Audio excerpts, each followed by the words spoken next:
Search करें अवामी news. मुल्क भर की ताज़ा तरीन खबरों से बाखबर रहने के लिए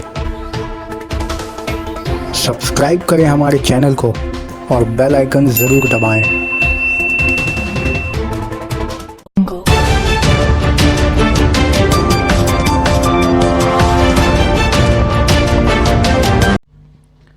कोलकाता से मुत्तसिल धर्मतल्ला पंचुलिया इलाके में इस वक्त हंगामा बरपा हो गया जब पुलिस पर ही कट मनी लेने का इल्ज़ाम आ गया।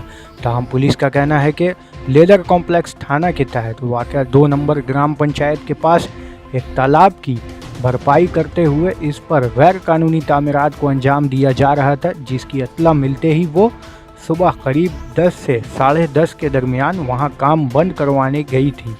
लेकिन इसी दौरान इलाकाई बीजेपी वर्कर्स मिथुन मंडल नामी शख्स ने अपने हामियों के साथ मिलकर सारा ड्रामा किया। लेकिन इलाकाई लोगों का कहना है कि पुलिस ने तामीरात को जारी रखने के लिए कट मनी मांगी थी, जिसे नहीं देने पर उन लोगों ने वहां आकर आम लोगों पर लाठीचार्ज करी।